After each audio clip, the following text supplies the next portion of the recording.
on time. Let's start now. I generally do this face to face because I think I sent you a message saying it'll be physically done. Unfortunately, I there are no one physically here because these kind of lectures. Now, unfortunately, people have got used to this. Hello, do you hear me? Hello, do you hear me? Yes, sir, we can hear. Let me see. I'll put on my color. Can you hear me? Can you hear me, please? Yes, sir. Yes, sir, we can hear. All right, right, right. Can you say just second? Let me know how many people are there. Very big, yeah. Okay, that's a good time, a good number to start with. Anyway, this is on YouTube, so I think many people prefer to have it later on. Look at it later on. Never mind. But I prefer to do these things very much in front of audience because I believe in it being an interactive session because as engineers, you should be able to face people, right? That's the first thing.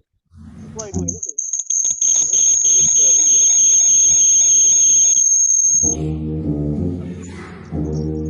Listen to this, huh?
You hear me now?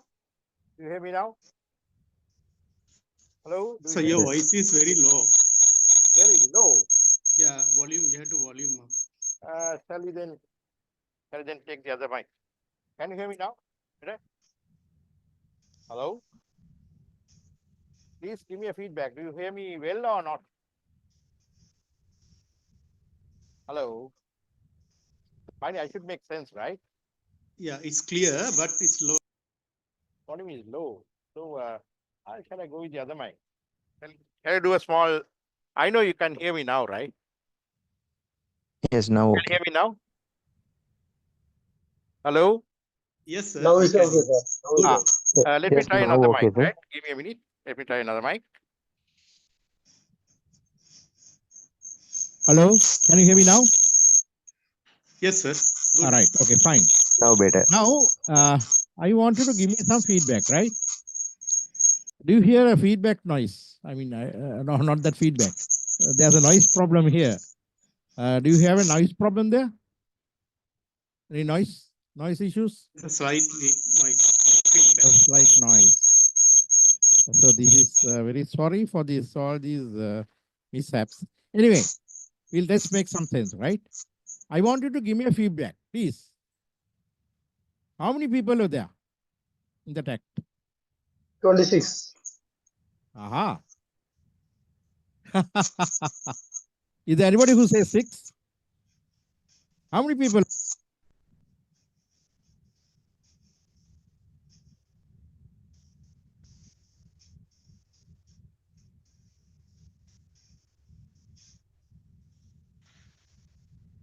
Just miss the entertainment. Anyway, how many people are there? Come on. You're wrong. How many people are there? Come on. 26 are there, sir. Huh? No, man, not number of people in the class. How many people are in the tech? Oh. You say 6. You're wrong. How many people are there? You want to have a look at it again? 7. 27 are there. No, man. Come on. Listen to me first. How many people are there in the act? Come on. Huh? 7 people. 7. There you are. How many instruments? How many instruments were there? 6. 6? 5. Oh, huh? How many instruments were there? You guys are going to be current engineers, right? All of you must fail. Are you prepared? I'm going to take down your names and give the ISN and say, you guys are not fit to be engineers, current engineers. How many instruments are there? Oh, come on, come on, come on. I do this with young undergraduates and they give me quite good answers. You guys are very old. You have lived your useful life out. I'll just show you for just for a minute. The end of the show.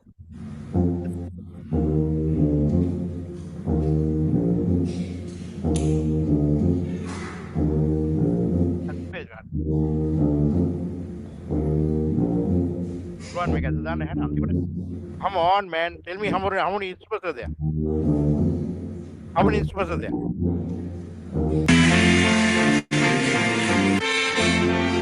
How many instruments are there?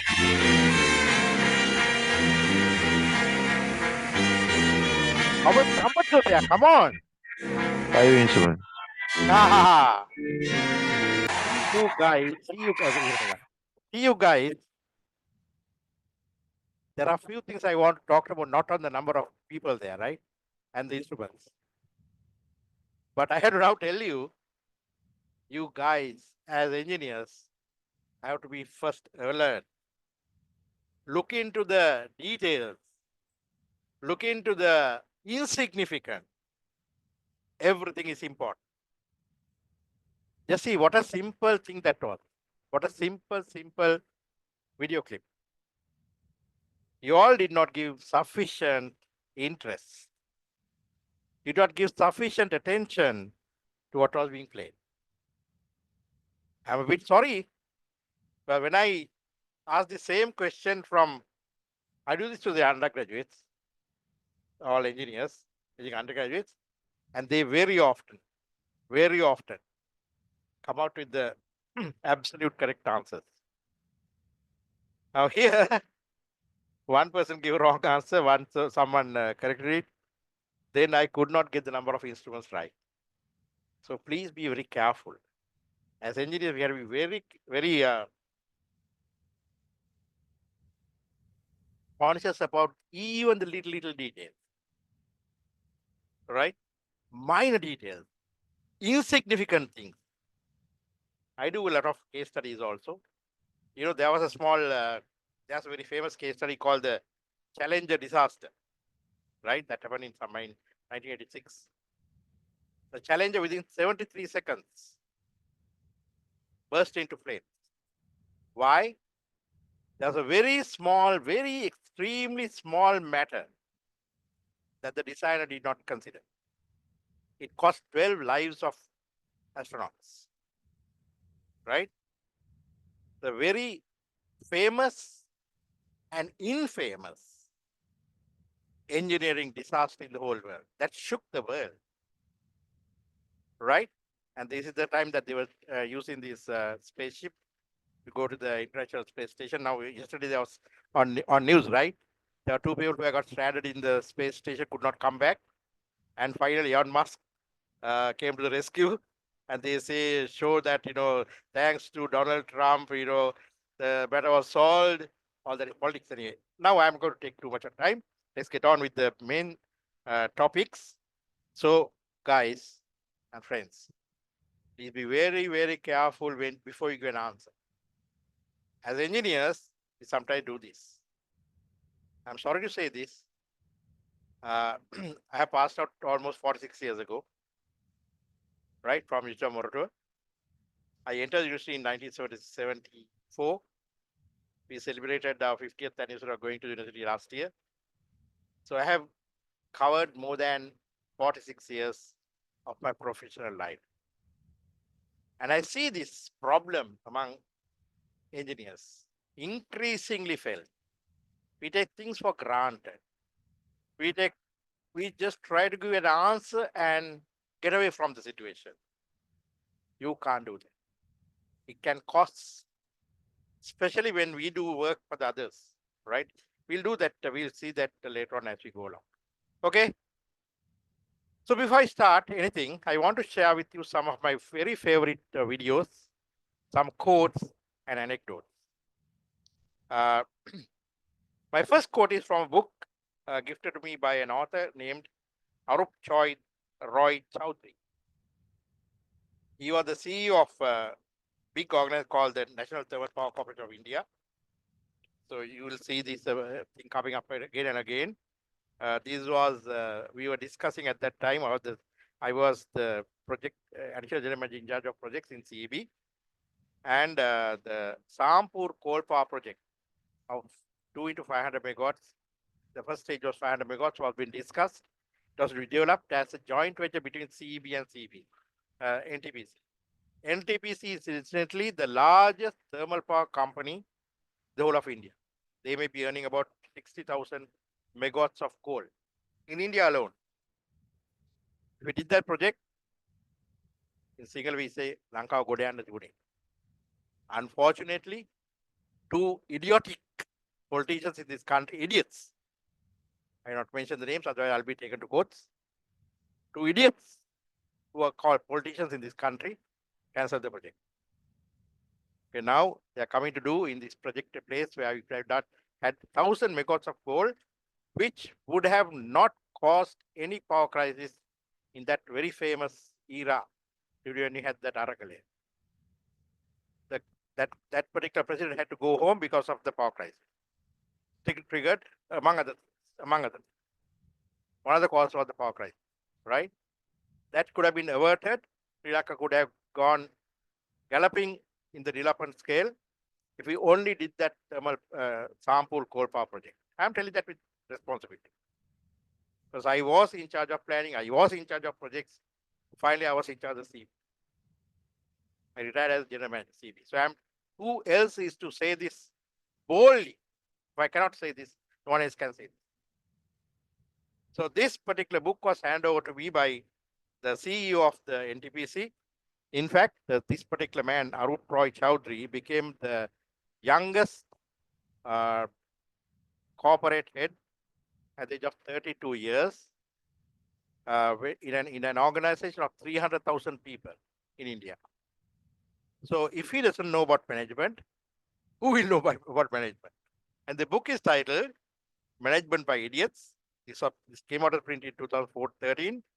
He handed over this book to me in 2014, straight from the printer, right?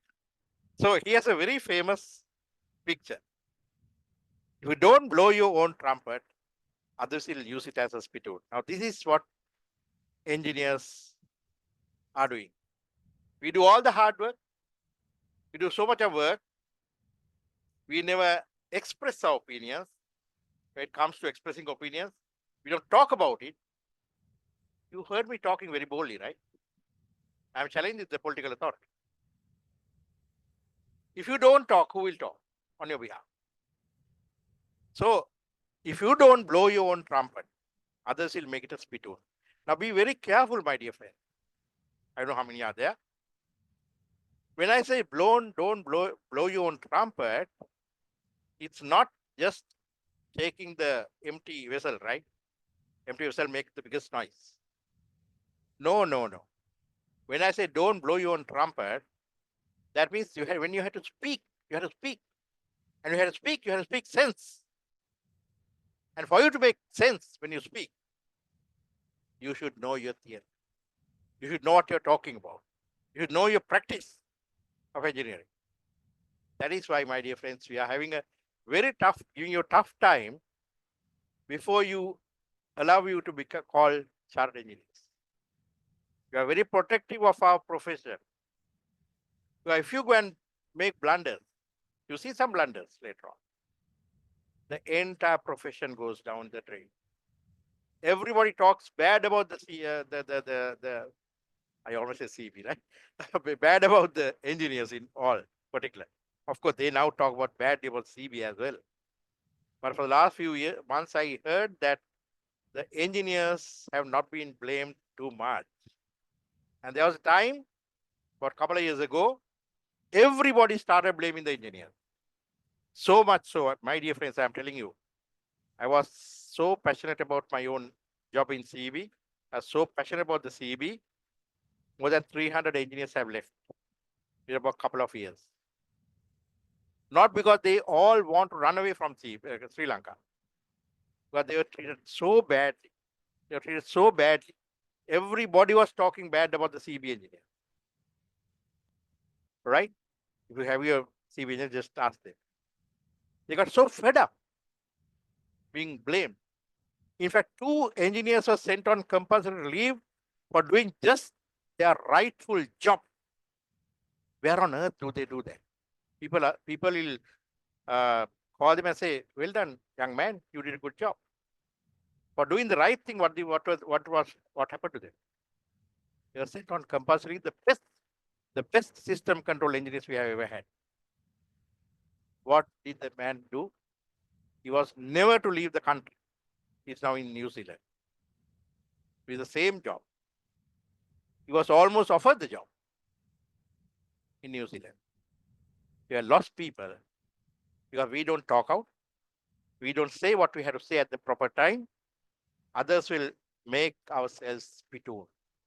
You all know what a spittoon is, Padikkam, right? You don't see these things now unless you go to a spirit house. Still the Buddhist monks use the Padikkama. But there's also a small story that I would like to know. I'll not go on with storytelling because we have already caught up with a lot of time. We have lost a lot of time. In the very old Hindu scriptures, you find this. It's in the Rig Veda. Those Hindus will know about the Veda scripts. And these are supposed to be written on clay tablets. And some people say they were about 3,000 years old. Some say 4,000, some say 6,000.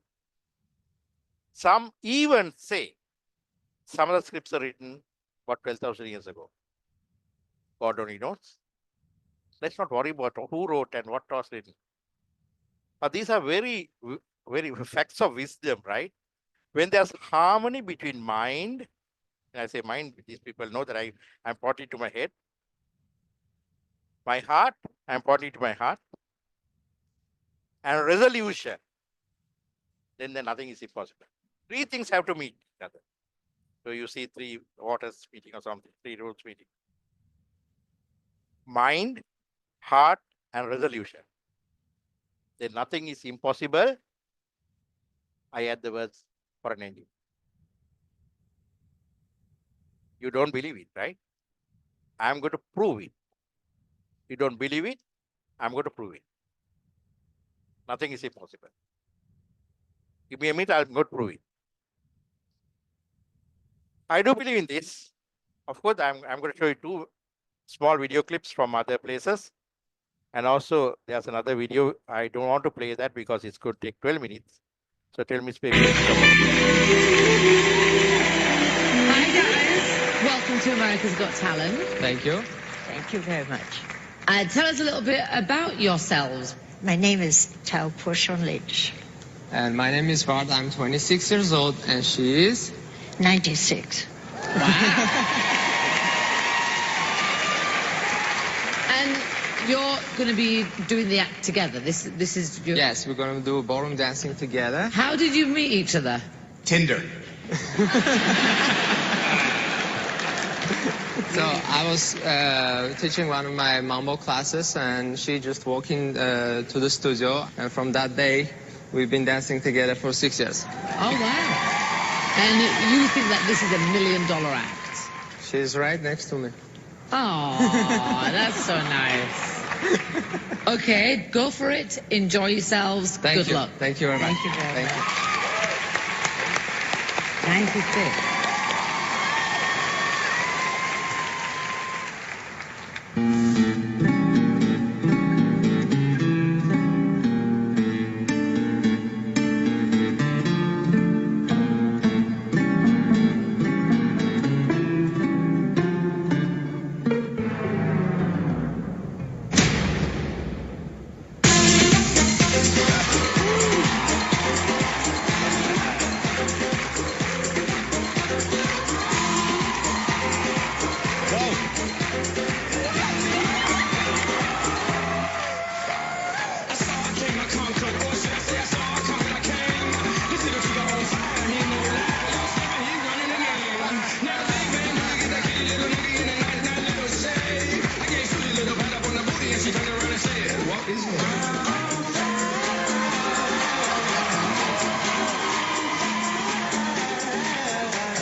You think they will? Oh, I don't think America will like him. I think America will love him. Yes. I was just going to say, I'm a little mad that you stole my dress out of my dressing room before you came out here. You don't see this anywhere else on television but America's Got Talent, and I loved it, and I'm going to start the voting. It's a yes, yeah. Thank you. Thank you very much. Yes. Thank you. I have to say yes. It was great. All right, well, you got 4 yeses. We will see you again.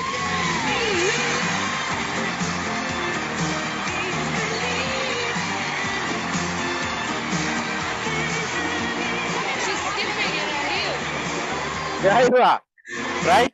It's about So, and I mind, heart, and resolution. If you are stunned, look at this. I want you to guess who it is.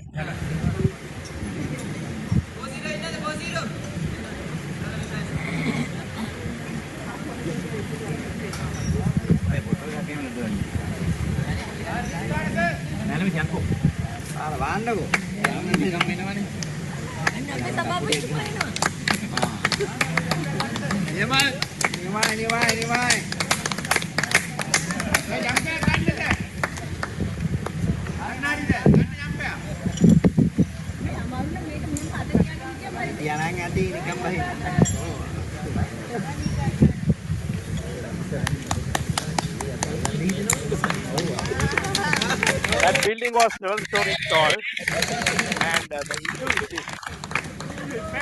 I did when I was 63 years old, and 2 weeks before that incident, a lady, school teacher, fell from that same place. And my wife did not speak to me for almost 2 weeks. But I never said that I'm doing this. And when she saw this video, she was mortally scared. Right? Mind, heart, and resolution. Right. So everyone can so I just told you 96-year-old, 63 years old. I had the guts to do that. When many young people climbed up the 8 stories, they were crying and crawled down. Right? They cried and crawled down. And after I did that, even some ladies did that. Okay? So let's watch this last video perhaps. Listen to the words very carefully. I can tell you that when I met the SIA pilots, I didn't meet them on TV. I met them face to face. So 5 feet across the table so they can see me and see whether I'm still vigorous, able to campaign and take them on, whether it's worth taking me on. And I offered them 2 choices. Either you argue, you stop this intimidation, which is what it was, bringing SIA right down, disrupting services, ruining its reputation, millions of dollars worth of advertisements and sales ruined within a matter of 2 weeks. I gave them a choice. Continue this, and I will, by every means at my disposal, teach you and get the people of Singapore, help me teach you a lesson you won't forget. And I'm prepared to start all over again.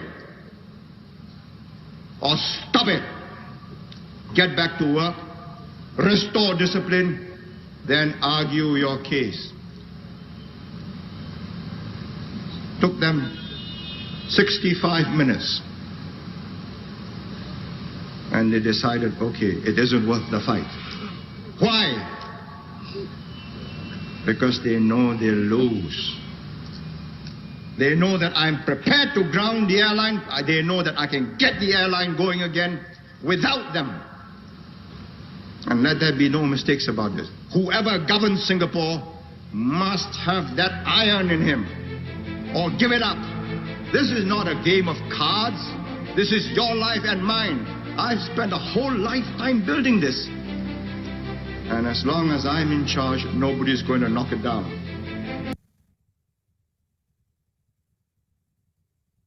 And you say, as managers, engine managers, as long as I'm there, let there be no mistake. I'll get it done. And this is exactly what I did.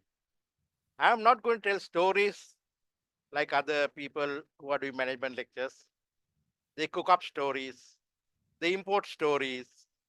They say what has happened to other people, this one and that one. Now I'm going to tell you my story as well in a very short, in a nutshell. I'm not going to, this is not a, I told you, I'm just blowing my trumpet. Just the right, So before that, let's have a look at Lee Kuan Yew. You have heard about Lee Kuan Yew, right? You may have even seen this video before. Singapore was thrown out of the Malayan Kingdom in 1965. So they just kicked out, right? In his own words, Singapore was a swamp. In fact, Singapore was a fishing village. There only boats came there. And the land was very infertile, muddy. It's sort of a swamp. Like, let's say, Karapiti, you see the swamps, right? So Singapore was full of gangsters. He said he had few millions of people to account for, couple of millions. What can we learn from this man? And remember, this is the person who is supposed to have said, in 1965, I will make Singapore like Ceylon. Where are we? Where is Singapore? Right? We were, in fact, when we got the independence in 1948, we were only second to which country? Anybody? There are three people here, right? I'm not going to bully them. Is there anybody who can answer from even from the Zoom? Please unmute and answer. When we got the independence in 1948, the whole of Asia, we were only second to one country. What was the country? Huh? Who? India. No. What is the country? We were only second to. Japan. No, in Japan. Asia. Asia. Huh? Sorry? I Japan. heard something. Huh? Japan. Absolutely, yes. We were only second to Japan. Aren't we ashamed? I still remember because I am the oldest here, right? I'm 70 years old. Okay. When I was small, the teachers came to our school in cars. How many teachers can come to school in class in their own vehicle? Of course, now they are doing tuition, right? So they are also earn a lot of money. Those days there was nothing called tuition. They had so much of respect. They had so much of money, right? They came to teach us in their own cars.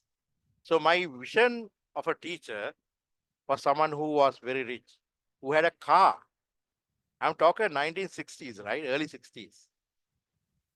There are not many cars on the road, right? But still, teachers had cars.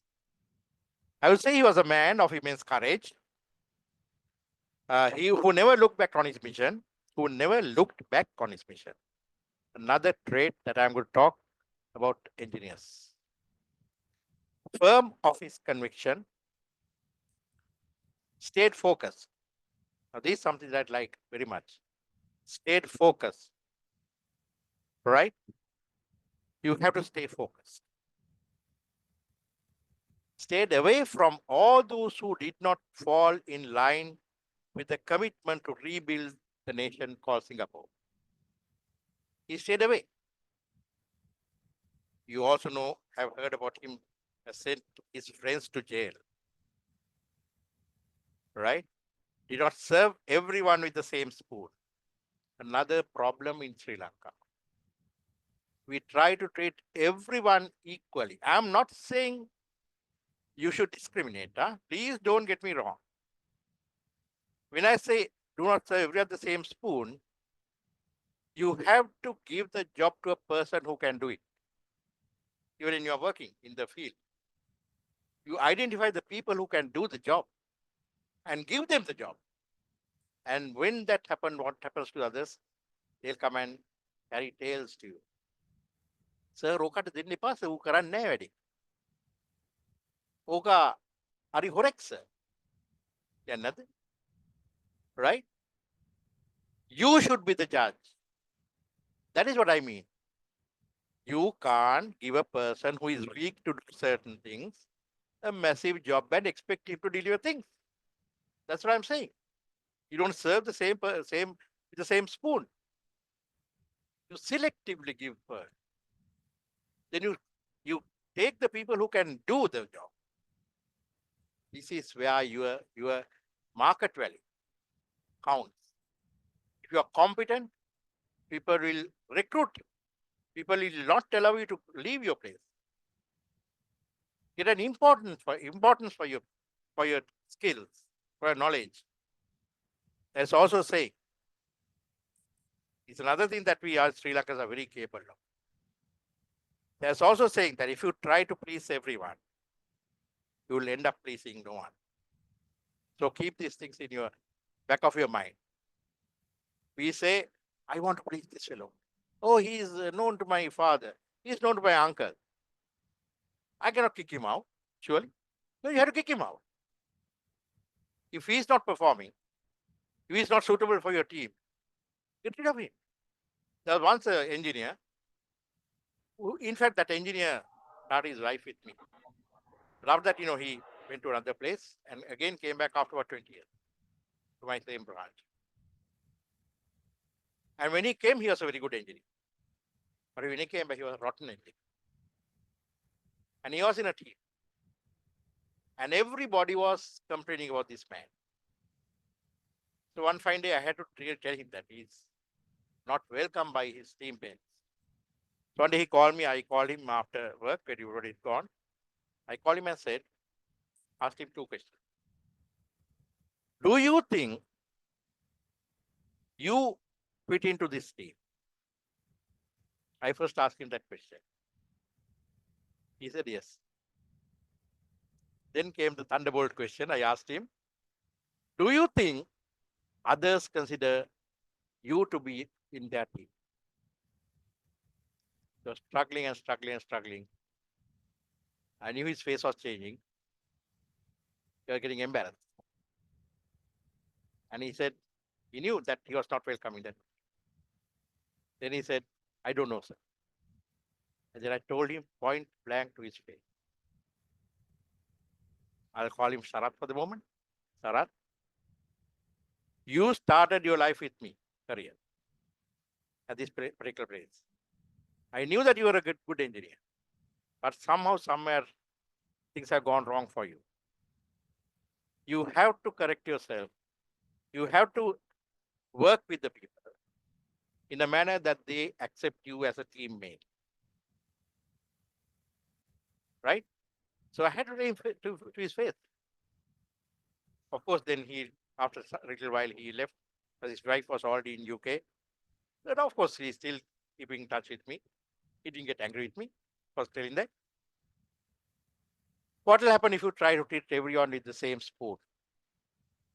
Right? We always say, Mama hamotam vidanne ekama hande. Mama hamotam vidanne ekama hande. Right? What is this? Anavaraikum ore karandiyal sevai seigireen. Correct? Anaivarakkum ore karandiyal is, I think, spoon. Sevai seigireen. I serve everyone in the same spoon. What happens if you try to serve everyone the same spoon? Or everyone has its own capability. Right? 3 jars. Same spoon. What happens? To this man, the work given or the challenge given is too much. He can't bear it now. But this man is the same. He's satisfied. And this man is not satisfied. That is why when somebody is given too much of work, they also come and grumble to me. I practice this. I practice this. So you are giving me all the work. I tell him, yes, I'm giving you all the work. Why? You should be proud that I'm appreciating your work.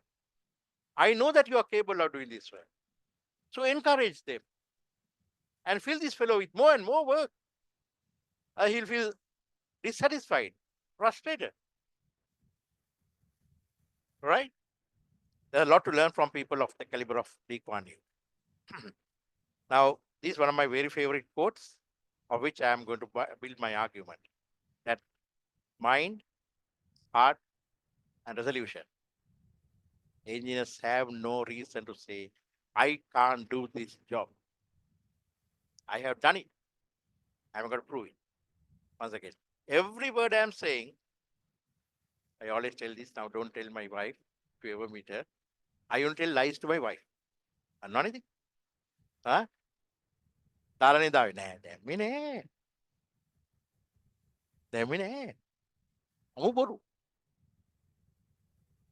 lies to my wife. I don't tell lies to my people whom I'm teaching. I'm a teacher, right? I've been a practicing engineer, but after that I'm teaching now. And to my students and my younger engineers, I never tell lies. For sure. But if I tell lies, they'll learn to tell lies. And next time they'll come and tell me. How can I believe? So I'm thankful to all those who said no to me. It is because of them. I'm doing it myself. Famous Albert Einstein. I don't know how many of you have heard of Upper Kotmale Hydropower project. It's a 150 megawatt project. It cost at that time 40 billion rupees, 40,000 million rupees. The studies commenced in 1992. I was in charge. It was stalled due to protests on environmental, social, and mainly political grounds. Finally, the project was commenced in 2006, and I was there throughout, from 1992 until 2012, 20 years of my good life. Not only this project, right? About 6 years of my project was committed to this project, but throughout the project, I was driving this project from 1992 until 2012. That is when I left the project. By the time it was commissioned. 20 years, huh? Who will lend you for 20 years? To do one project? Who will lend you for 20 years for one project? I did it. I did. If I can do it, why can't you do it? If I can do it, why can't you do it? Why did I do it and how did I do it? Why do I forgot money? And how did I do it? My guiding light was a quotation from the Bible. I'm a Christian. If you know what is right to do and not doing, it is a sin. I knew doing Upper Kotmale hydropower project was the right thing to do. And I did not want to be a sinner. I did not want to fail by not doing it. So I did it, notwithstanding any obstacle, any impediment. No one believed that I will do it with so much of opposition. Once is on record. When one of the very important personalities in Sri Lanka, the government official, not a politician. I don't believe political. I'm very frank with you guys. But an official of very high standing, he said it not once, twice. Once at all the project directors together, and second time was in ISA. He was here for some occasion. He said this. What did he say? The government did not want to do a Upper Kotmale hydropower project. The opposition did not want to do Upper Kotmale hydropower project. The local politicians did not want to do Upper Kotmale hydropower project. The ministry did not want to do Upper Kotmale hydropower project. The CEB did not want to do Upper Kotmale hydropower project. Only he was determined to do it. I'm not saying who is he. Right? With so much of opposition, there are several times that they threatened even my life. They were trying to hit me. They were trying to kill me. They have done anything possible. I was undeterred. I'm telling you, I don't lie. I don't lie. There are evidence.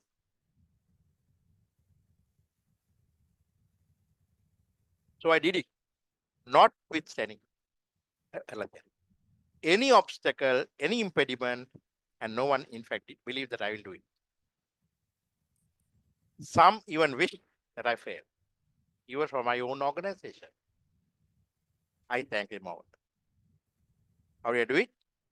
It's because everyone said I will not do it. So I did it myself. Right? I stayed focused and was not swayed by the noise around. Stay focused, not swayed by the noise around. Right? There are many decisions of the cabinet to do it and not do it. So every day when there's a cabinet decision to say the Upper Kotmale project is cancelled, there are about 14 engineers at that time in my office. The work has not started still. They all used to come in the morning.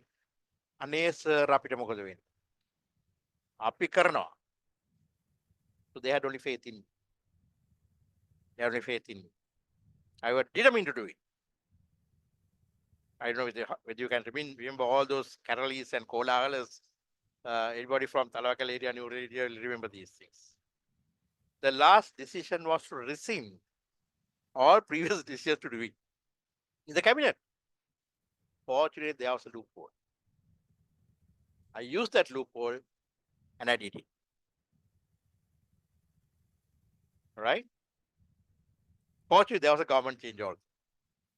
And later on, after the change of the government, the person who wrote that cabinet, another government servant, public servant, right? He came the greatest supporter to me to do it. And he himself told me the cabinet decision was written by me. On the instigation of a politician. He's not the cabinet secretary, but the cabinet secretary said, I just don't know what you want to do.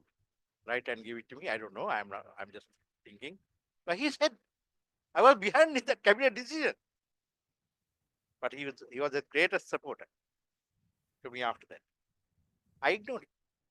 She said, because I had faith in God, we like to say, or karma or whatever. The person who wrote the cabinet decision was my greatest supporter later. So there's a video. I don't want to play the video. It's about 12 minutes long. Finally, after just time, I'll come back to this. I thank my Appaguttapalli staff who only had faith in me. Now I turn to engineering.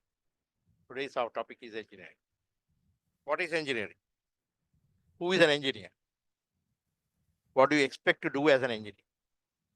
Are you prepared to face the challenges of engineering education, gain experience, and become a fully qualified professional engineer? That's where you are on the threshold of becoming a fully qualified professional engineer. You have got an engineering education, there's nothing wrong about it. That's all passed. You have faced that challenge. Now we have gained enough experience. Now we are about to launch to a higher level. Now people start giving you additional experience, additional responsibility. And responsibility comes accountability. Right? Let's see what an engineer is. Who is an engineer? There's a small story. There's a man by the name Herbert Clark Hoover. Right? And this man, young man, he was also about 42 years old at that time, right? Was traveling from London to New York in a steamship.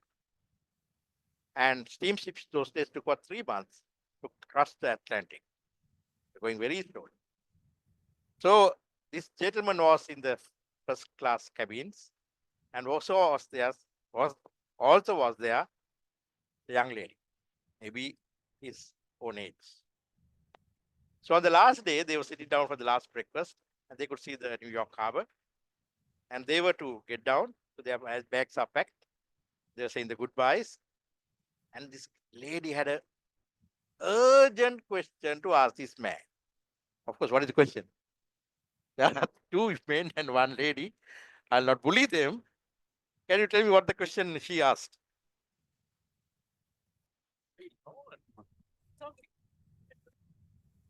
And I have your address. How about you? What is your profession? Exactly. I think she has heard this story before. Right? You have attended my lectures before.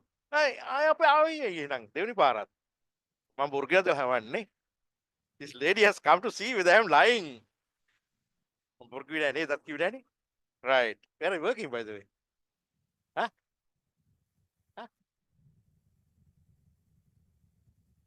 Marinas. What is your profession? Then what did he say? He said, I'm an engineer. You think the girl would have just jumped in and, oh my good engineer, come on, let's marry? No, he didn't say that. She didn't say that. Her face fell. And she snapped back and said, I thought you were a gentleman. I thought you were a gentleman. Why? Those days, engineers were smelling. From a mile, they were smelling. Grease and grime and sweat, dust and dirt. They always wore overalls. They had dirty hands. They were rough people, tough people. They often spoke in filth. They had very bad mannerisms. Therefore, they were not recognized in society. In fact, when I joined the CEB in 1979, there are quite a number of engineers like this. who always had a bastama. You know what a bastama is? Walking stick. You think they couldn't walk? No. What is the bastama for? And there were shorts. A few engineers who wore shorts. Huh? Of course, wore shoes, stockings, neatly dressed. They always had a bastama stick. Why? What for? What for? Huh? What did they use the bastama for? Hit people. What else? Just to at least scare the people, right? And they used to talk in film. Yako is the most decent word they used on people. They know the rest of the words, right? I will not tell you. But now, the engineers are well recognized in society, aren't we? We have clean hands. We wear perfume. We have good mannerisms. So society looks up at us, look up to us. But the problem is, do we live up to that standing, expectation? That is the problem. That's the issue. Right? So incidentally, this Herbert Clark Hoover became the only engineer who went on to become the President of the United States of America. There have many professionals. The only engineer who went on to become the president as an engineer is Herbert Clark Hoover. Right? So therefore, who is an engineer? These are theoretical aspects. An engineer is a professional practitioner of engineering, concerned with applying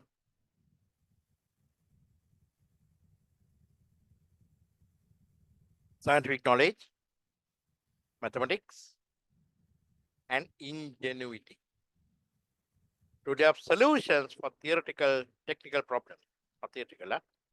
Technical problems. Engineers design material, they design structures, they design machines and systems, while considering the limitations imposed by practicality, safety, and cost. So engineers' work is bounded by the budget, by safety factors, by practicality. Talk about safety. As I told you, I did this huge project and also did many other projects while in the electricity board. One thing that I told every contractor, most of them were foreign contractors, I tell them, you have got a contract to do work in Sri Lanka. You have come here. You have no right to put any Sri Lankan in an unsafe environment. You have been given license to work in this country, but you have not been given a license to kill anybody in Sri Lanka. So engineers are working within safety limits, within practical limits, and within costs and so many others. The word engineer is derived from the Latin root meaning ingenium, meaning cleverness. So by nature, by definition, we engineers are very clever. Don't ever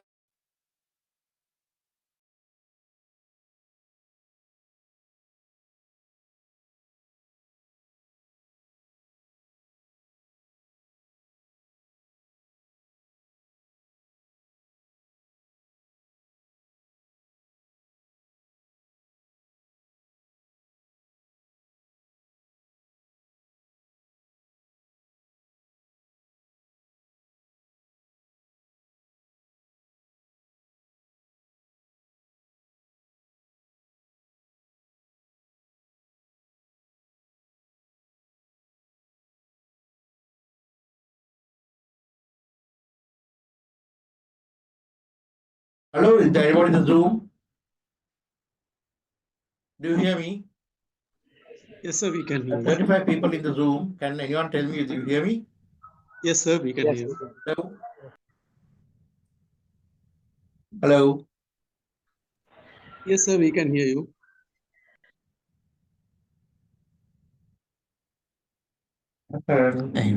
Huh?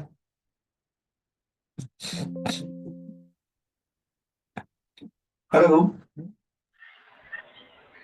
Yeah, we can hear you, sir. You can hear me, but you don't see the screen, do you? We can see the screen also. My screen over here is missing, and No, your screen missing. my screen is missing, is it? No, your picture is missing. That doesn't matter. Yeah. You can see me now. But there are unfortunately 3 people here who don't see me. See the screen. Let's see how we can get it going. The right. Power we're going to pay in. Huh?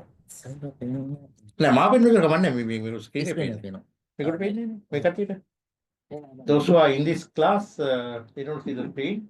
Let's give me a minute. We'll fix it and continue. Anyway, engineering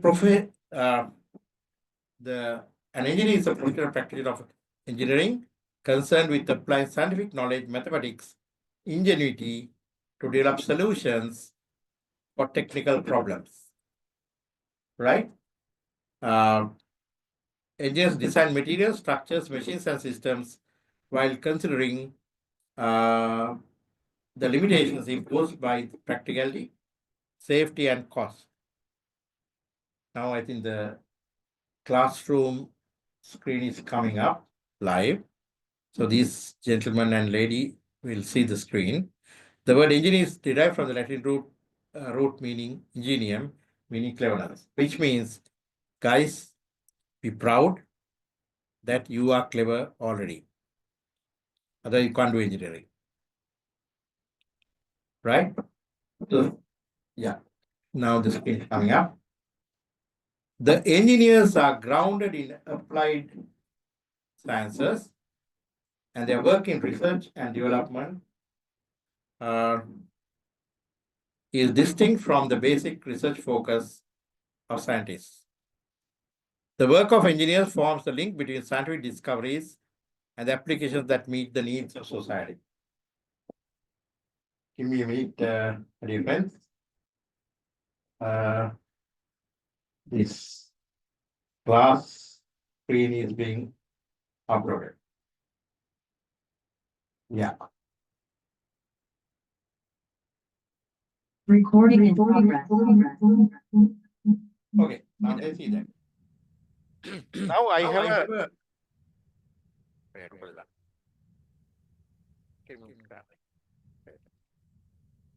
Can you hear me? Can you hear me? Yes, sir, we can hear you. All right.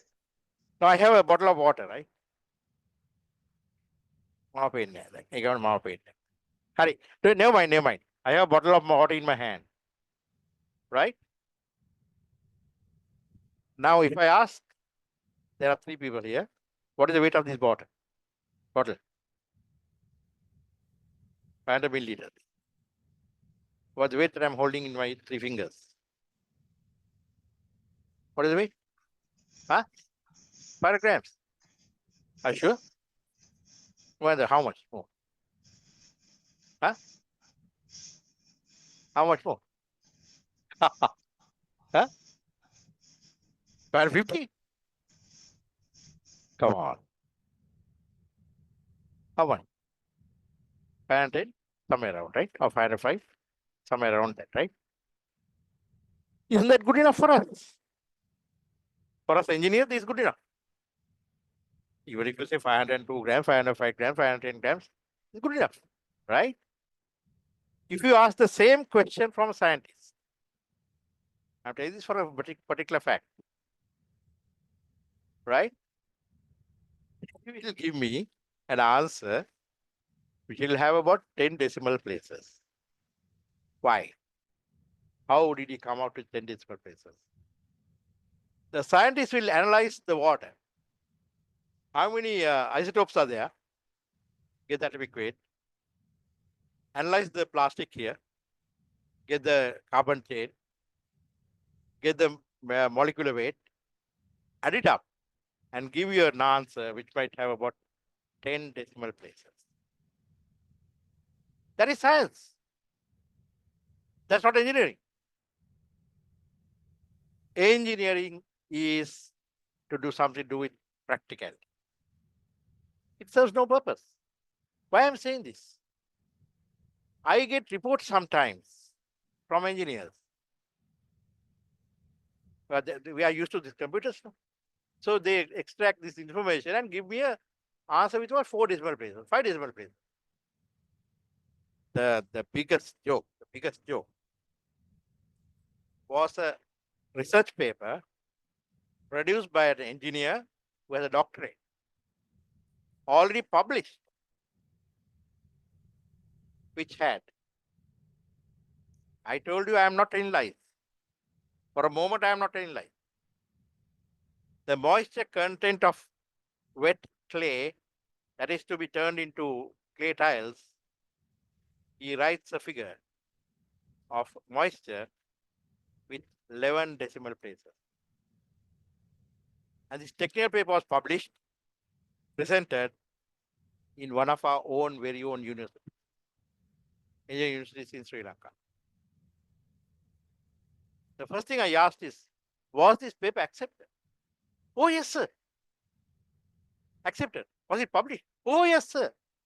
In what journal? In this journal, sir. I asked them, are those all engineers who accepted your paper, got it published in a journal, or mad? What is the meaning of these 11 decimal places? Whom are you trying to impress? Having a doctorate in engineering. So be careful. We judge people. Senior engineers judge you guys. So I don't want you guys to be judged in a wrong way. So therefore, engineering is these two things, right? Societal needs, scientific and mathematical knowledge. Okay? That is therefore central focus of engineering is the application of scientific knowledge and the societal needs. Right? So while we are engineers, we have to also be mindful about what the society needs from us. I tell this story to every engineering audience. You may be a brilliant engineer. You may have got a first class. You may be the best top. Never mind. If you are not prepared to meet the society's needs, you are no engineer. I keep on telling this. Of course, I have no problem in you taking to ropes. There are quite a number of engineers who are taken to ropes. It's good for them. They uplift their mind, Theodora Bhavana, emancipation. If you are not prepared to do work for the others, what the society needs, give up engineering. If you don't want to serve others, give up engineering. Take this building. Who designed this building? Civil engineers. Are they using it? No. We are using it. Who build the power stations? Electrical engineers, civil engineers, mechanical engineers. Are they the only people who are getting electricity? The whole country is getting electricity. So our work is for others. Keep that in mind.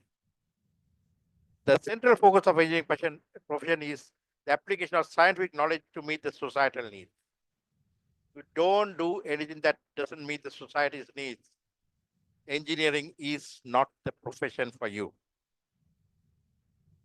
Of course, we engineers are also human beings, right? We are not robots. And we have our own passions, our own traits, our own skills. Some of us, if you ask, are very good analysts, very good in analysis. You give them a problem, they are in a position to solve them using all kinds of mathematics very fast. They are highly analytical people. They have very good analytical mind. They are all human beings. Huh? Then there are other people, also engineers, who are very creative. We have all these kinds of engineers among us. So some of us who are very analytical may not necessarily be very creative. Some of us who are very creative may not necessarily be analytical, but we are all engineers. Remember that. So, finally, the engineers are human beings. For example, as engineers apply commercial software to solutions of an engineering problem, the application of analytical skills per se may involve very little or no creativity. Be mindful about that. On the other hand, an engineer may design an ergonomic office space with little analytical skills, but a lot of imagination and creativity. Right? Now, ergonomics means design for maximum comfort, efficiency, safety, and ease of use, especially in workplace. Yes, let us now look at engineering from all these perspectives. This is it. So you have engineers who fall into the category of A, are highly analytical, still having basic science and mathematics background, and medium societal need. Then you have other set of engineers who are also highly, they have the scientific knowledge and mathematics knowledge, medium societal needs, but they're highly creative. And we have other set of engineers who are also analytical and creative, who also are with the same job. So identify these engineers. They are among us, some of us. So don't feel bad when someone is coming out with very innovative, creative ideas. Because we are all in the same. That's why we form teams when you do work. You know, you have some of these, maybe it has happened to you also. It has happened to me several times.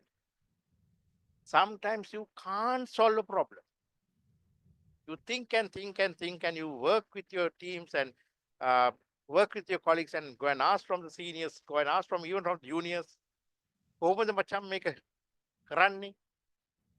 Matan teri ne machang. Is there a kapikele? Make a mata karane bam machang. Sometimes you go and sleep. When you are taking the shower, or waiting when you are sitting on the throne we all sit in the throne, no? In the morning. Right? Suddenly something comes to your mind. It clicks. Now you yourself don't know how it was solved. Then you are now itching. Get into your suit and go to the office and share the solution with your friends. And you can tell the friends, see how to solve this matter.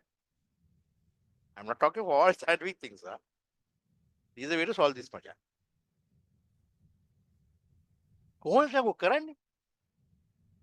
Then he starts scratching the head.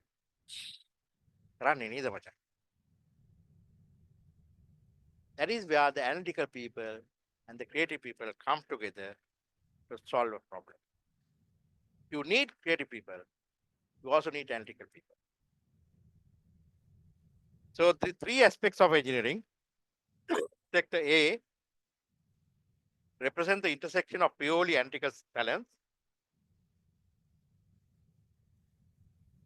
within the engineering domain. This may be used to represent engineering science and ability to model complex systems and predict their response to various inputs under various conditions. This segment of engineering has, of course, been the subject of intense development over the last half century and has benefited most directly from the availability of fast digital computers. I've got a good batchmate of mine who is the cutting edge of AI. He's a professor in South Colorado, Colorado State University, USA, right? World famous guy. Now I met him about, we meet often when he comes. Oh, now, of course, now he doesn't come that much. So once he came and I took him to my, while I was doing the Apagot project, it's about 20 years ago. I took him there. That's also still go with me. While going, we had a lot of plans. my own batchmate. Very great guy. He has over 50 students who had done PhD under him in USA.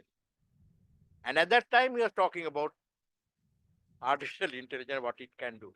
I was amazed. About 20 years ago. Right? And he was telling me at that time, or read later, about 5 years ago, when he met, he was telling me the lifetime of whatever you do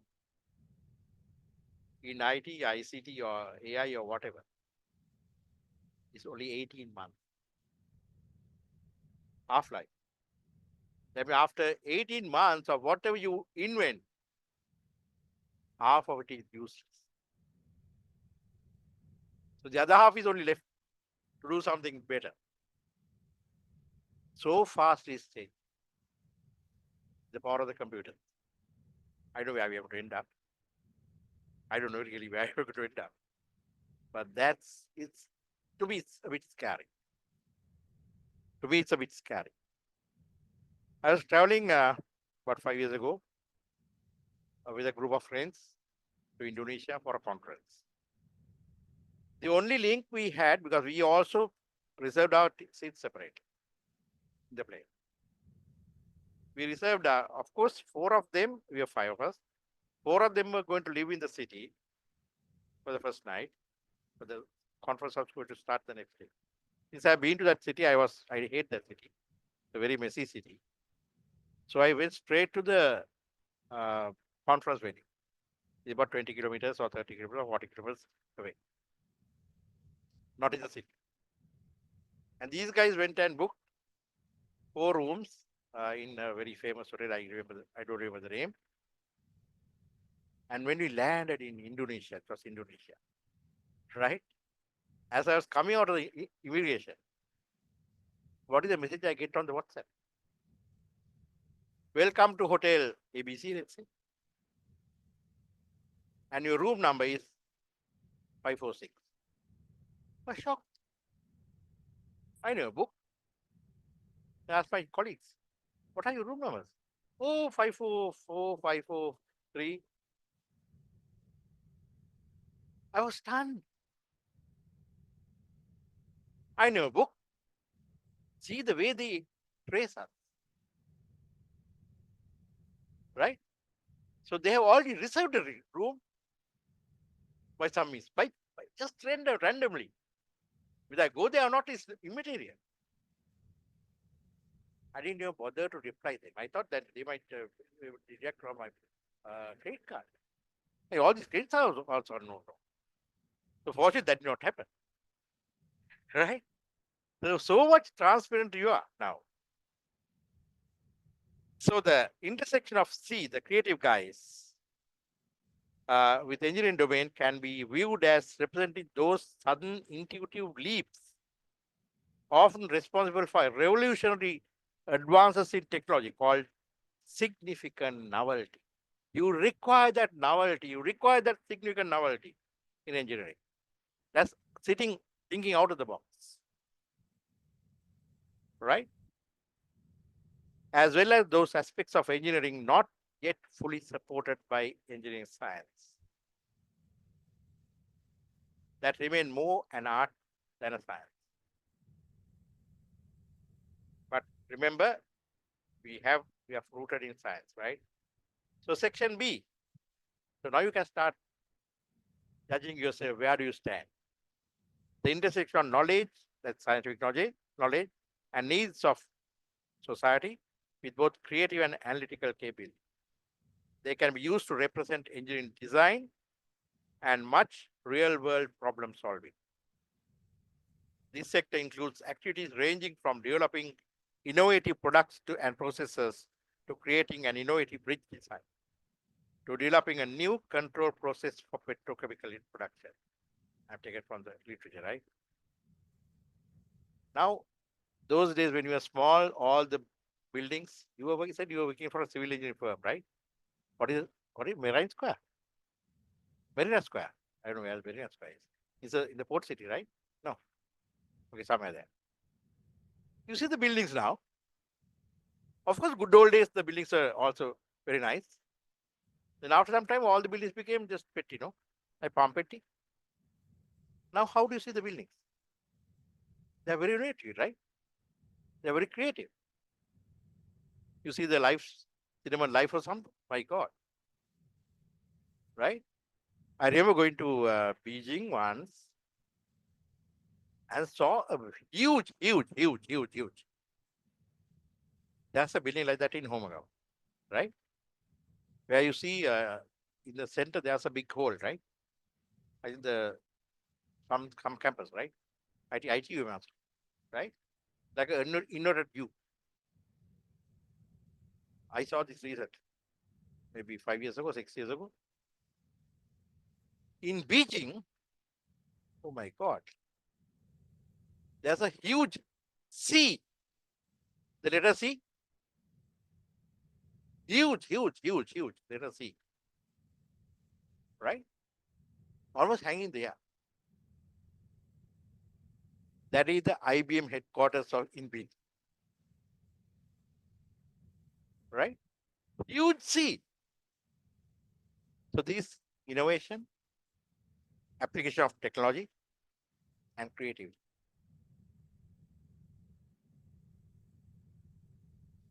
So I'll not go into details about the other sectors.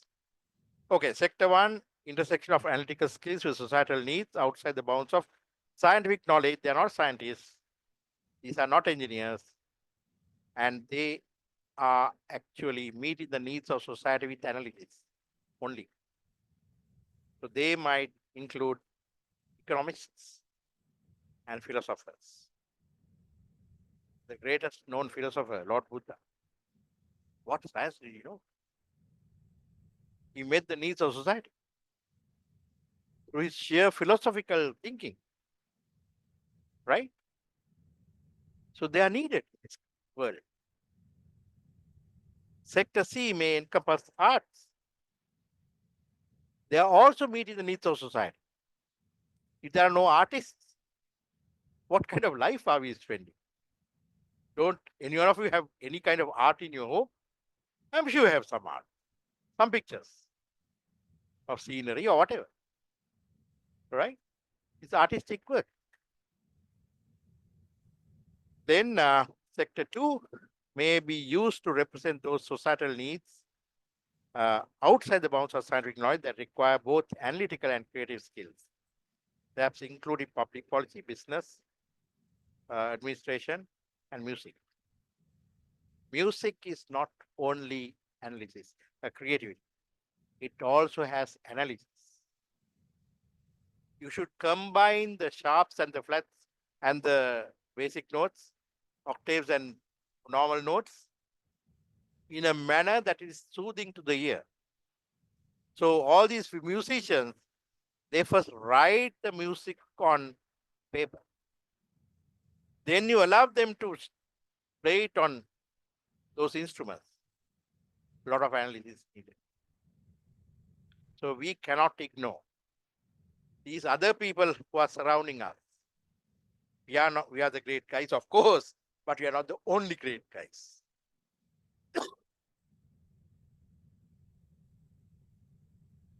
We have to accept these people in our society and we have to work through them. So engineers are creative problem solvers. Do I need to say anything more? We electrical, I don't know how many of you are civil, right? You too? Civil, all civil. So these are what the electrical guys can do, right? Call them for a beer. Don't bring them bottles. They create glass for you. So I'll not go too much into detail. Now the Accreditation Board of USA gives another definition to engineering. Now Accreditation Board of USA is supposed to be one of the biggest worldwide spread organization dealing with engineers. And they have come out with this definition. What is the definition? That profession in which knowledge of mathematical and natural sciences gained by study, studies, experience, you are gaining experience, and you are doing practice. throughout your life as long as you are engineering. You practice engineering. Is applied with judgment to develop ways to utilize economically materials and forces of nature. You see force of nature, right? Gravity, tension, right? Stress, strain. It's all force of nature.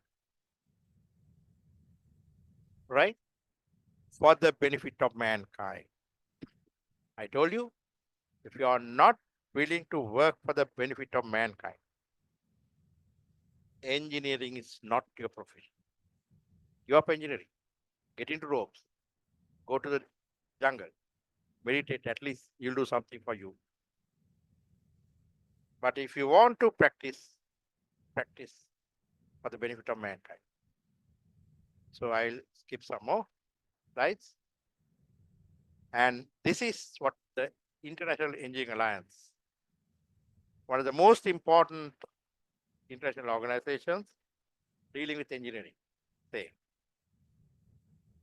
Engineering is an activity that is essential to meeting the needs of people, economic development, and the provision of services to society. You civil engineers, you build buildings, people use buildings. Engineers involves the purposeful application of mathematical and natural sciences and a body of engineering knowledge. Where do we have this body of engineering knowledge? Where this body of engineering knowledge embodied? Tell me. Now, the people on the Zoom, if you have any answers, please don't feel ashamed to speak up. Where do you have the body of knowledge of engineering? Where is it? Where is it? Anybody? Unfortunately, there are only 3 people here. Somebody from the audience, somebody on the computer. Where do you have the body of engineering knowledge? Books? Yes or no? Somebody's nodding here. Yes, Swagi. Anybody from the audience? Where do you have this body of engineering knowledge? Come on, come on. Somebody should be able to answer. Yeah? Huh? Practical. Yeah, you are getting closer to the answer. Practically. So that means somebody has to be watching you all the time, no? In the nature? Huh? Yes? In the nature? In the nature? No. That is why you're using forces of nature. You're using the force of nature. Where do you have this body of engineering knowledge? Anybody? Please speak up. With the study and experience? The study and experience, yes. So you study, you get experience. So where is this body of engineering knowledge? In our mind. Somebody has to study your mind now. You need Buddha to study your mind. No. There's somewhere this body of engineering knowledge is contained, embodied. Where? All of you are getting at the point, huh? Yeah. In the society? Yes. So where? You see society, so what? Where is the body of engineering knowledge? Think of the word knowledge. Where is it contained? Where? It is contained somewhere, which is very rare. Where is it? Huh? Somebody? Give an answer. Reports. Now all of yeah. Reports and books. Huh? You say something? What do you say? What do you say? I missed your point. Anyway. So somebody said practice. Somebody said nature. Somebody said in the mind. So how would, let's take the experience, knowledge. Is in your mind, right? You have gained experience, you have gained everything, knowledge. Where is this body then? Where is the engine going to develop? It is in your mind. When you are no more, your mind also goes back with you. Then how can you pass on this knowledge? How did all this time the engineering knowledge grew? This is where we fail, my dear friends. This is exactly where we fail as engineers. Every year in October, we have annual sessions. How many technical papers are presented? Fortunately, this time we had about 135 or 135. You have to put this into writing. You have to document your work. You may have done very complicated, intricate solutions. Unless you share your knowledge, unless you share your experience, the body of engineering knowledge will never grow. Fortunately, there's a group of people who document it. Just think back, how many times you have referred to some papers? How many times you have referred to some codes, right? How many times you have listened to some conferences? How many times you have gone for training programs? Do they keep the knowledge to themselves? Do they share the knowledge? Don't they share the knowledge? Technical paper. Finally, I'm telling you, the body, embody, of course the books are there, engineering books. But these are static books, right? Written sometimes 100, 150 years old. Those books are 100% correct, my dear man. These things are not changing. My friends, the theory is not changing that fast until the next Einstein comes. The Newtonian mechanics should have survived, right? When the theory of relativity came, so everything's changed, right? To a certain extent. But still the Newton's theories are valid. Newtonian mechanics is valid, right? For space and time, we have given new definition after Einstein. So these have to change. The body of engineering knowledge is changing every time. You build a bridge, you build a building, you develop a new technology, technique, but it won't spread until you document it. And this is where the body of engineering knowledge is contained, the documentation. So it's in the international literature. Body of engineering knowledge. Technology and techniques. Engineering seeks to produce solutions whose effects are predicted to a greatest extent possible in often uncertain conditions. So engineers, please listen to this very carefully.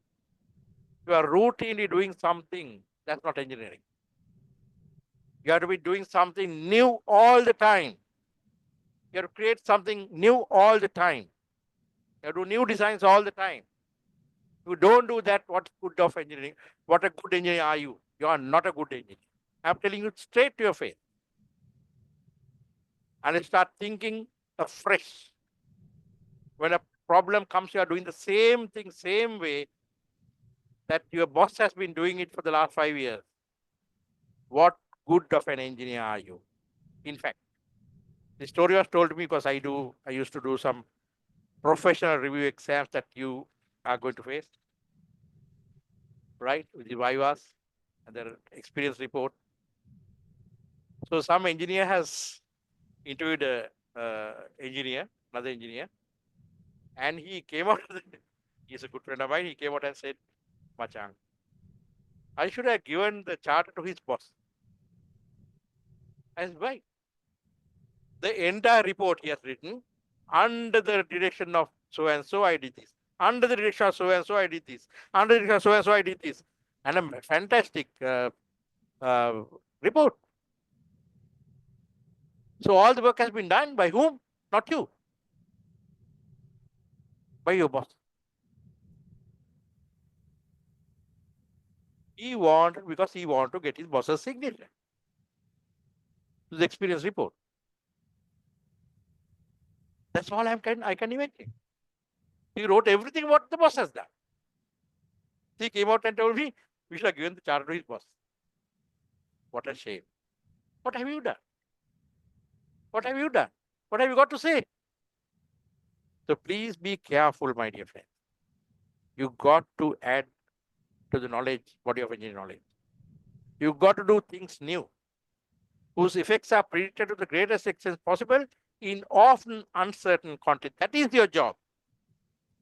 Engineer job is that, to design something that you can predict the performance.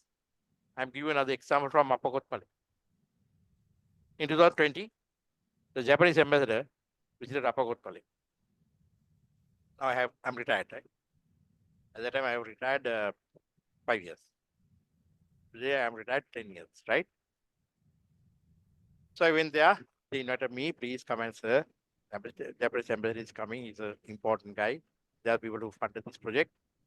Please come and help us when we are doing the presentation. So we made the presentation together. We said, sir, you please present it. And this particular project, I mean, I don't have all the time to explain that. When it was designed, in 2002, constructed and commissioned in 2012. Okay. The initial design was done in 1995. That is time span. So I wrote down, there was a one particular figure which said the predicted energy from this power plant was 409 gigawatt hours per annum. So from 2012 to 2020, it's about 8.5 years, all the annual energy was in one slide, or PPT slide, PowerPoint slide. So the Japanese ambassador was very sharp. He knew that I told him before that the annual average energy is 409 gigawatt hours. And this was in yearly basis. He asked the question suddenly, so what is the average annual energy you generated for the last 8.5 years or 10 years? I was visibly shocked. We had not calculated that.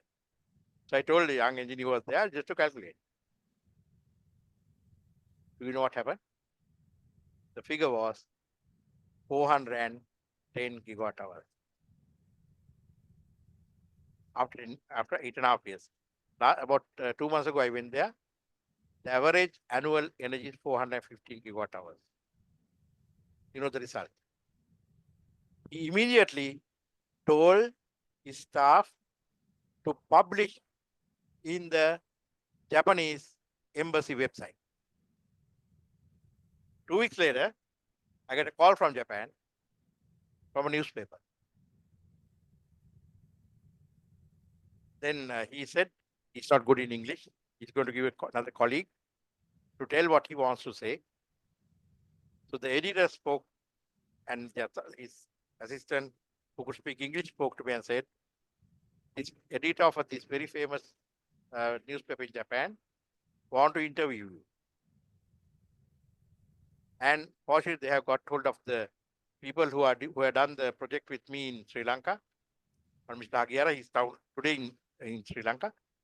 At the moment, he's in Sri Lanka. So he spoke to me and said, this newspaper want to interview you, and I will be there to interpret what you're going to say and we publish in the newspaper. Isn't that an engineering marvel? Did it just come out from the sky, the numbers? The Japanese and the Sri Lankan hydrologists, they predicted the energy generation to the point, to the dot. Isn't that engineering? Isn't that engineering? I'm not taking the glory for that, right? I have to give the credit to the people who did the studies. And there are a lot of Sri Lankan engineers who did hydrology, along with Japanese. And they came out to this number. So that is engineering, my dear friends. Predicting in often uncertain contexts. While bringing benefits, engineering activity has potential adverse consequences. Engineering therefore must be carried out responsibly and ethically. Use available resources, efficiently be economic, safeguard health and safety, be environmentally sound and sustainable, and generally manage risks throughout the entire life cycle of system. The time is 7 p.m. I'll just quickly skip all the slides. I'll go to some most important things about your B paper. Right? So all these will be available. I'm not going to go into all these details. What do we need our engineers to be? Listen with an open mind. Speak up when required. Always you should be in a talking mood. Don't ration words, but speak sense. For you to speak sense, you must have sense. Write well. You be very clear. Logical in your writing. Don't use illogical arguments. Don't use what you think. You know, there was a very story of a friend of mine who told me that he really got a shock in his life. That happened in Manchi factory. When the factory layout was given to that engineer, and he was asked to lay out the factory, and I was told this Mickey Vikramasinghe or someone was the managing director, and he had to present this to the board. So those days, those files are very big, I think they're called box files, huge cardboard, heavy files. So he has given one file to the Mickey Vikramasinghe, and he has been explained. And he wore specs. I know that guy. At one point, Mickey Vikramasinghe, has asked a question. He was confident, but he has said, I think the file that was in Mickey Vikramasinghe's hand had come flying onto his face. Huge, thick cardboard box file. He said his specs got shot in the specs. They were bleeding. The specs fell and the specs broke. Why? He told me he learned a lesson in his life. As an engineer, when your boss asks you a question, you can't be thinking there. Of course, if he has not thought about it, he should admit and said, I'm sorry, we have to still examine that problem. As an engineer, you can't be thinking and giving an answer. Please remember this. You should be very definite in your answer and fiercely careful about accuracy. That's why the first video, I asked you to look at that video, pick up the most subtle points. The smallest thing can be the biggest problem. Good manners. You be courteous. Dress well. Now, here I am with a tie and shirt. Dress well. I mean, these people are come casually, some of them. That's okay. You're not expected to become formally dressed here.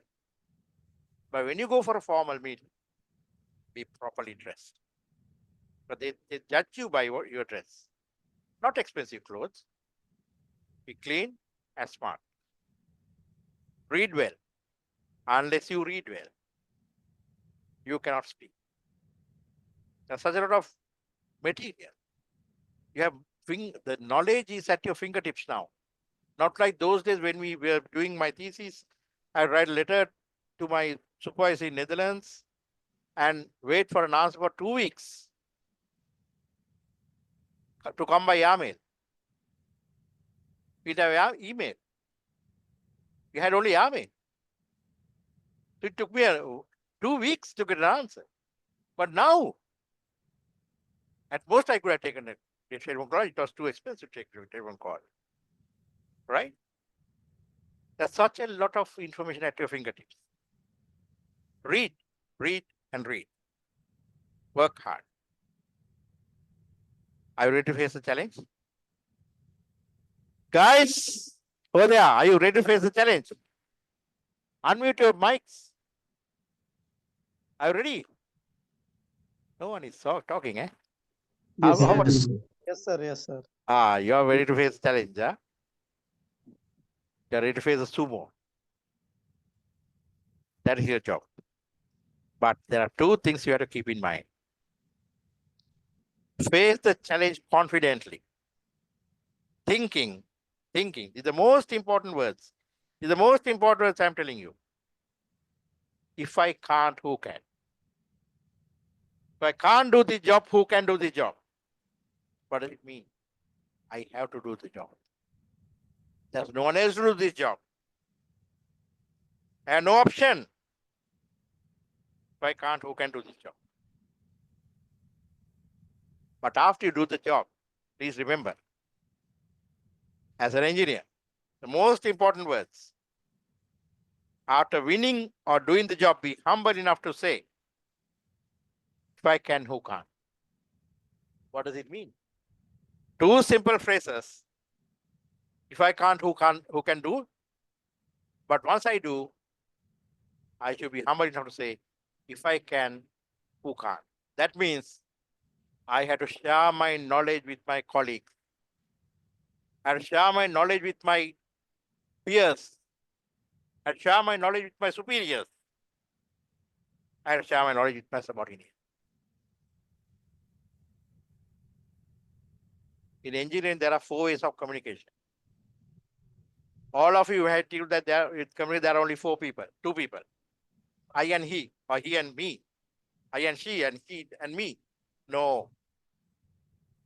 In engineering, there are 4 types of communication.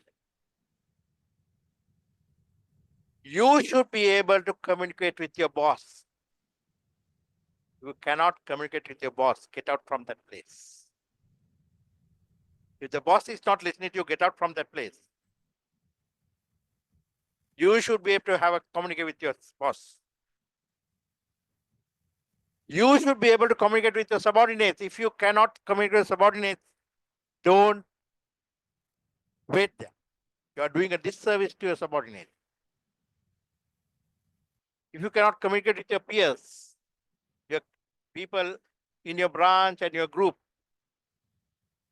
that people in the group should kick you out of the team. Finally, all the stakeholders out there. You're not doing this work for you. You're doing this work for others. You should be able to, however much hard and how much they don't like, because that's a problem. I was doing the Upper Kotmale project. We were removing people from their own homes. 520 houses were demolished. Just imagine your ancestral home being demolished for me to come and do a project. I should be able to communicate with the stakeholders and say, why your house is being taken over. And I must provide them with an alternate house. That's why I don't have time to show you that video. If you are willing to stay, I can show that video. It's about 12 minutes. And look at these awful pictures. Don't blame anyone else. Blame comes to the engineering. In Sri Lanka, where were the Colombo Municipality Council engineers who should have advised them, your house is too old.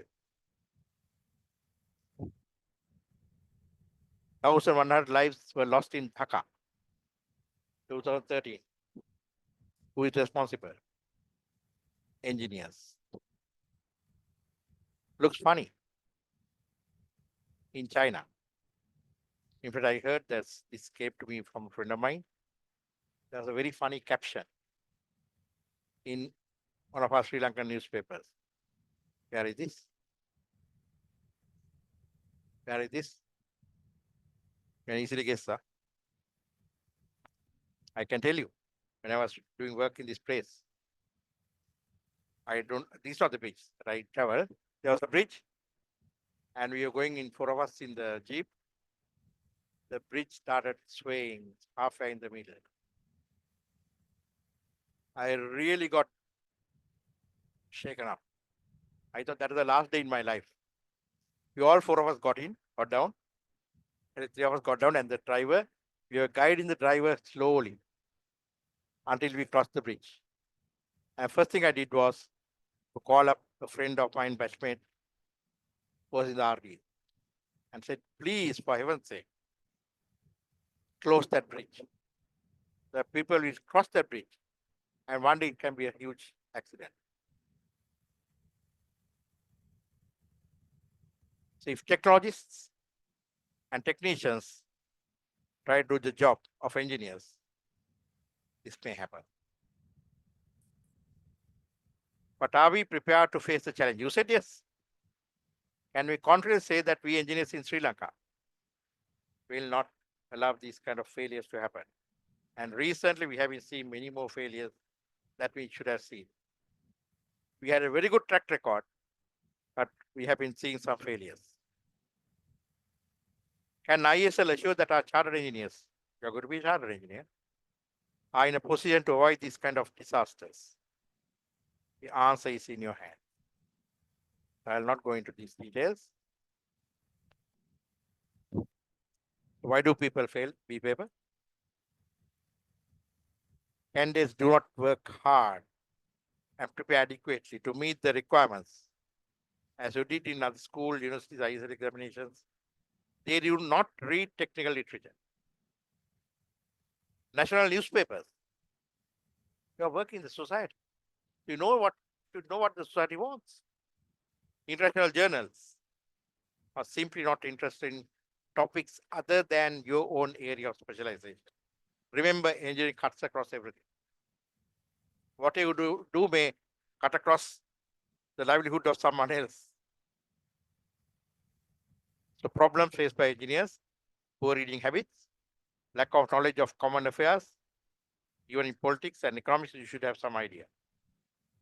Inability to correctly understand the question. I've been one of your examiners. I have no time to show this. I do it a second lecture also. I show some answer scripts. Where are you going, sir? Coconut in my basket. Inability to structure a response to a question. Inability to write clearly and concisely. And the problems with English language. To overcome these problems, a series of lectures are conducted about 3 months before the PR examination. I have hopes that this series of lectures, interaction with eminent resource persons, as well, like people to come here, will help candidates to overcome their weaknesses before the examination and enable them to face the paper with a greater degree of confidence. So I will do all these things. Are you ready? That's my last slide. So I'll leave it open for 5 minutes of questions. If you are in the mood to look at the video, 10 minutes, you're most welcome to look at that. Is there anybody who want to raise a question from those who are online? Anybody? If not, I'll go back and show this video. If you might like to see this, if you don't, these 3 ladies, 2 ladies, 1 lady and 2 gentlemen don't have a choice, but you all can switch off. I'll just show this to you.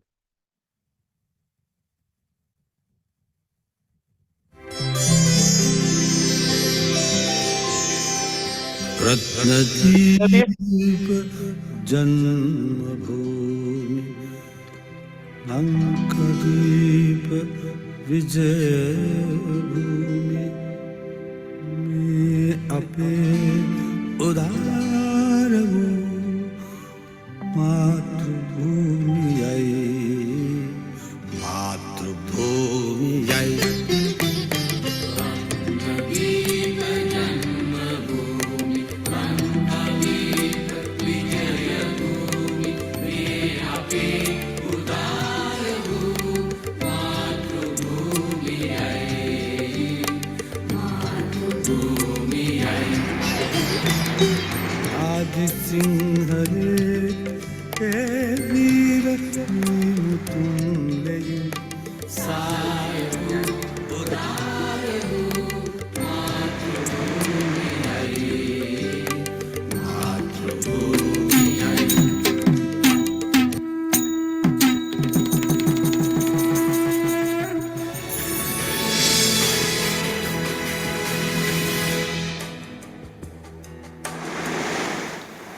Malawi, a nature's gift to our country, has been flowing silently for ages, without knowing that she has a potential to nourish the nation, until our experts realized that this flow of water could be used to generate electricity and thereby to uplift the economy of the country.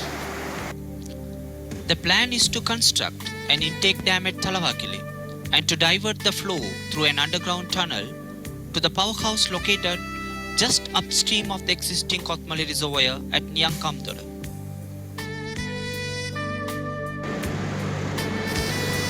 The project would have been merely a dream forever if the government of Japan did not provide necessary financial assistance. The total cost of the project is approximately $446 million. The government of Japan funded $346 million and the balance $100 million will be borne by the government of Sri Lanka. The project is executed through 5 separate contracts. The Lot 1 contract for the preparatory works of the project was awarded on 15 July 2005 to Maida Corporation of Japan. The foundation stone for the first house for the affected community was laid in November 2005 by the Minister of Power and Energy, Honorable W.D.J. Senaviratne. We are happy to say that a total of 430 houses out of 495 have already been constructed and the affected families have been resettled successfully.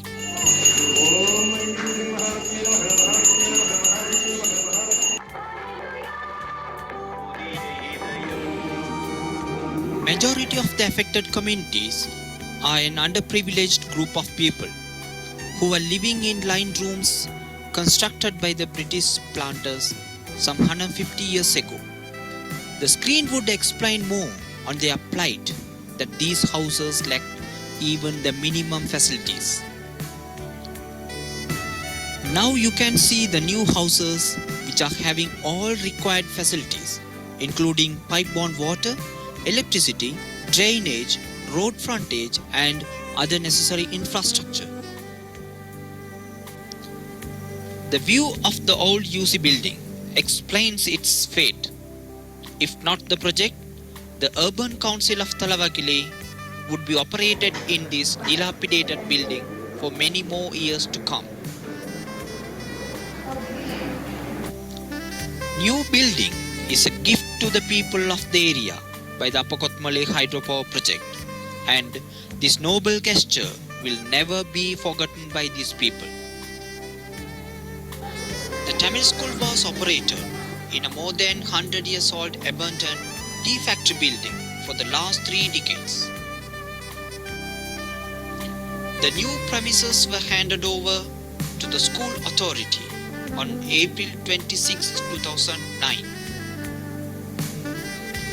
The new buildings have provided safe and pleasant environment to the students.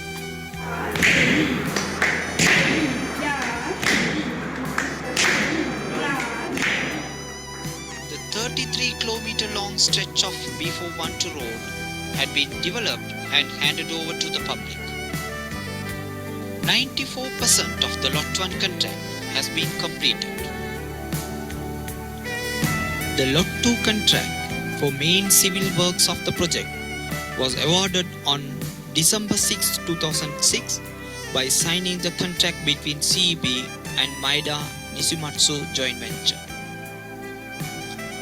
To commence Lot 2 main civil works, the groundbreaking ceremony was held in April 2007. The foundation stone laying ceremony was held following the Japanese tradition on October 12, 2008.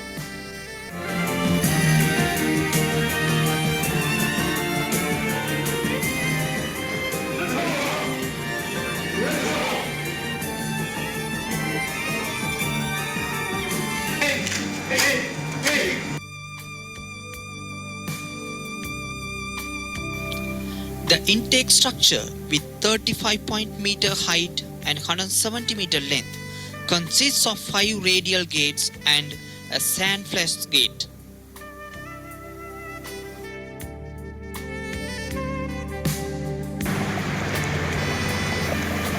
The concrete works of the intake dam has been completed up to the crest level.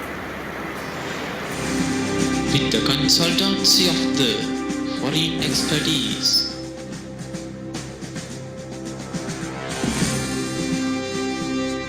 under the continuous monitoring and supervision of the geologists of the motherland, through the right direction given by the local young and energetic surveyors, using modern technology and methodology, with no imprints of any significant negative impacts. Underneath the streams and rivers, highways and railways, carving through the Great Western Hillock,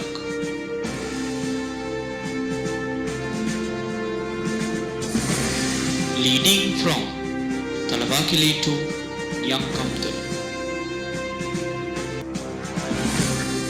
Successful testing of 13-kilometer long underground tunnel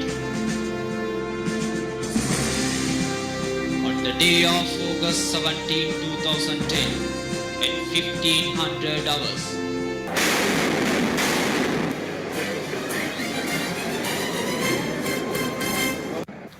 The head pond works, which includes reclamation of the lands and riverbank protection, are in progress. At the end of the tunnel, with a 793-meter long penstock, the water entered the underground power cavern. 86% of the Lot 2 contract has been completed.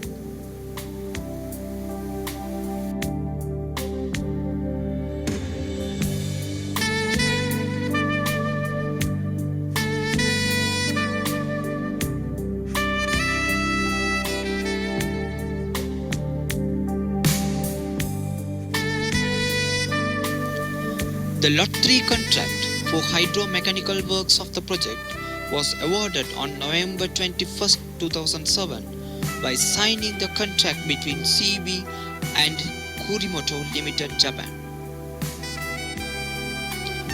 The radial gates are being installed at the diversion weir at Talawakele.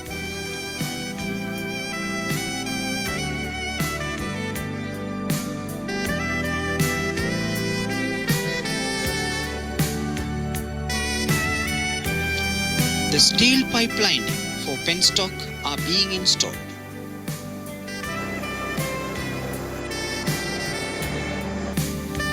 %96 of the Lot 3 contract has been completed.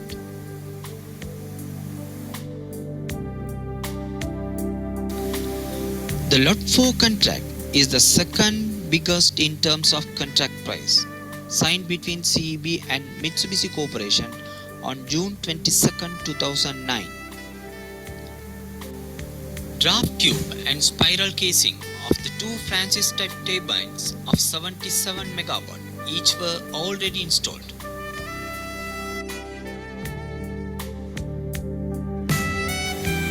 The rotating parts of turbine, runner and shaft of one unit were installed. Data of one generator already installed. 86% of the Lot 4 contract has been completed. The Lot 5 contract for transmission line of the project was awarded October 6, 2009 by signing the contract between CEB and Kinden Corporation Limited, Japan. This will connect the powerhouse to the 220 kV double circuit transmission line, which is 18 km in length, and transmit the power generated to existing Kothmali substation and the associated switchyard extensions. 91% of the Lot 5 contract has been completed. We thank the government of Japan and the people for their friendly gesture.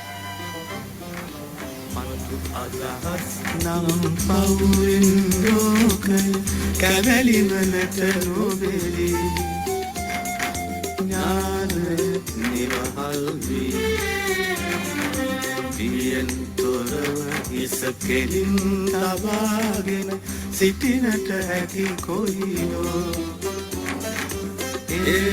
නිදහසේ ස්වර්ගරාජය So, my friend, everything is over. If you want to ask me any questions, I'm free. Give you a couple of minutes. Anybody can raise any question and give me a feedback or an answer. Okay. You saw the project that we did under tremendous challenges. The project was conceived in 1987. We did the detailed design from 1992 to 1995 under my directions. And from 1995 until 2006, we could not start the project due to protests. And the project was completed in 2012. As I say, as engineers, you must take bold decisions, stay fixed, stay focused, no matter what. You can do it. So all the best. If we still have any questions, I'm there to answer. If not, good night. And all the best. Okay. Okay, thank you very much for your contribution about this marvelous project as a leading engineer. Thank you very much. Okay. Okay, thank you, sir. Thank you, sir. Okay, bye-bye. Bye-bye. You can always get in touch with me for any queries or anything. Thank you very much. My email address is Thank you very much, sir. yeah, shavindranath@gmail.com. If you want, you can always send a query or something. I will help you out. Okay. Well, good night. Good night. Bye. Good Bye. night. Good night. Thank you, sir.